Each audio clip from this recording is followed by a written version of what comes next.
नमस्कार, मी अश्विनी पुरी. आपण पाहता डीएस न्यूज. अहिल्यानगर जिल्ह्यातून एक धक्कादायक आणि गंभीर घटना समोर आलेली आहे. वांभोरी घाटामध्ये गोणीत भरलेला एक अनोळखी पुरुषाचा मृतदेह आढळून आल्यामुळे परिसरात खळबळ उडाली आहे. अत्यंत नियोजनबद्ध पद्धतीने मृतदेहाची विल्हेवाट लावण्याचा प्रयत्न झाल्याचा प्राथमिक अंदाज व्यक्त केला जातोय. पोलिसांनी गुन्हा दाखल केला असून मृताची ओळख पटवण्याचं मोठं आव्हान पोलिसांसमोर आहे.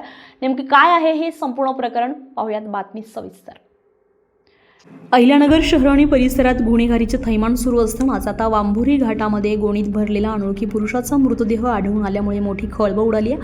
अत्यंत नियोजनपूर्वक आणि क्रूर पद्धतीने हत्या करून पुरावा नष्ट करण्याचा उद्देशाने मृतदेह घाटात टाकण्यात आल्याचा प्राथमिक अंदाज पोलिसांनी व्यक्त केलाय. अज्ञात आरोपीविरुद्ध गुन्हा दाखल करण्यात आला असून मृताची ओळख पटवणे हे पोलिसांसमोर मोठं आव्हान ठरलंय. मिळालेल्या माहितीनुसार आरोपींनी मृतदेहाची विल्हेवाट लावण्यासाठी अमानुष कृत्य केलंय. मृतदेहाच्या डोक्याच्या बाजूने एक आणि पायाच्या बाजूने दुसरी अशी 2 गोण्या चढवून मधून शिवण घालण्यात आली होती. त्यानंतर तो घाटातील दरी काठावर फेकण्यात आलाय. घटनास्थळी दिसून आलेल्या परिस्थितीवरून मृतदेह साधारण 2 दिवसांपूर्वीचा असल्याचा अंदाज वर्तवला जातोय. वांभोरी घाट हा कायमच वर्दळीचा मार्ग असल्यानं ही बातमी क्षणार्धात पसरली आहे. बघ्यांनी घटनास्थळी मोठी गर्दी केल्यामुळे काही काळ वाहतूक विस्कळीत झाली. या घटनेमुळे प्रवाशांमध्ये भीतीचं वातावरण निर्माण झालं असून परिसरात तणावाचं वातावरण आहे. MIDC पोलीस ठाण्याच्या पथकानं तातडीने घटनास्थळी धाव घेत पंचनामा केलाय. मृतदेह शवविच्छेदनासाठी जिल्हा रुग्णालयात पाठवण्यात आलाय. मात्र ही हत्या वैर, आर्थिक वाद, टोळी संघर्ष की इतर कारणातून झाली याचा तपास सुरू आहे.